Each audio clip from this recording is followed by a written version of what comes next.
আপোনালোকে চাই আছে কেমেৰাত বন্দী হোৱা 6টা সকলোতকৈ ভয়ানক ঘটনা। নম্বৰ 6, ভাৰতৰ কোনো এটা অঞ্চলত ৰেকৰ্ড হোৱা এই ভিডিঅ'টোত আপুনি দেখিব যে হেণ্ড ৱাছ কৰি অহা এই মহিলাগৰাকীৰ পিছফালে এটা ছাঁ উৰি অহা দেখা গৈছে আৰু মহিলাগৰাকীক এটা ঠেলা মাৰে। এতিয়া এই ছাঁটো কোনো অদৃশ্য শক্তিৰ নেকি আৰু সেইটোৱে মহিলাগৰাকীক ঠেলা মাৰিছিল নেকি, এই কথা আজিও ৰহস্য হৈ আছে। নম্বৰ 5, পানীৰ ওচৰত ৰৈ থকা ব্যক্তিজনক কোনো অদৃশ্য শক্তিয়ে পানীলৈ টানি নিবলৈ ধৰিলে আৰু পানীৰ পৰা কিছু বস্তু আকৌ পানীত পৰিলে। কি এইটো পানীলৈ টানি নিয়া ব্যক্তিজন আছিল নেকি নে অন্য কিবা? এই ৰহস্য কেৱল ব্যক্তিজনৰ লগত থকা লোকজনেহে ক'ব পাৰিব। ভিডিঅ'টোত আগবঢ়াৰ আগতে আপুনি যদি আমাৰ চেনেলটো নতুন তেনেহ'লে ভিডিঅ'টো লাইক কৰিব আৰু চেনেলটো ছাবস্ক্ৰাইব কৰিবলৈ নাপাহৰিব। এতিয়া আগবাঢ়ো আহক। নম্বৰ 4, কিছুদিনৰ আগতে ইণ্টাৰনেটত দুখন ফটো ভাইৰেল হৈছিল, য'ৰ এখন ফটোত কুকুৰটোৱে এটা ছাঁৰ সন্মুখত দেখা গৈছিল।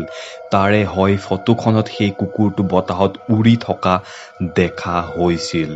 যিজনে ফটোখন ক্লিক কৰিছিল তেওঁ কৈছিল যে কুকুৰটো বতাহত উৰি আছিল আৰু তাক যেন কিবা অদৃশ্য শক্তিয়ে বেৰি ধৰিছিল। কিন্তু এই ফটোখন সঁচা নে মিছা তাৰ কোনো সঠিক ৰিপৰ্ট এতিয়ালৈকে পোৱা নাই। নম্বৰ 3, এই ভিডিঅ'টো এটা ৱেৰহাউচৰ CCTV কেমেৰাত বন্দী হোৱা এক দৃশ্য, য'ত এগৰাকী মহিলা কৰ্মচাৰী ৱেৰহাউচৰ ভিতৰৰ কিছুমান বস্তু চাবৰ বাবে আছিল।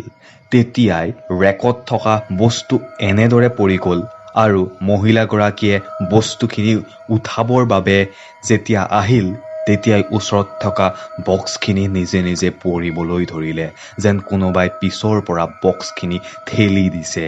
এই ঘটনা হোৱাৰ পিছত চুকত এনেধৰণৰ কিবা এটা দেখিবলৈ পোৱা যায়। নম্বৰ 2, ৰাতি শুই থকা এটা শিশু অজানিতে সাৰ পাই বিচনাত উঠিল আৰু থিয় হৈ ভয়ানক শব্দ কৰিব ধৰিলে, যেন শিশুটো কিবা প্ৰেতাত্মাৰ কবলত পৰিল।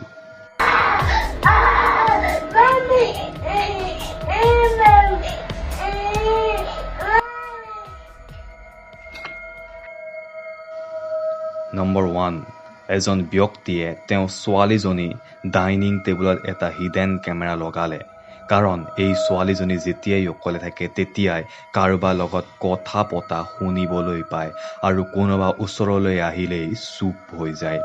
সকলো যোৱাৰ পিছত ছোৱালীজনীয়ে কথা পতা আৰম্ভ কৰিলে আৰু ইয়াত কিবা অদৃশ্য শক্তি থকাৰ আভাস পোৱা হ'ল। তেতিয়া টেবুলত থকা খাদ্য নিজে নিজে হিলিবলৈ ধৰিলে।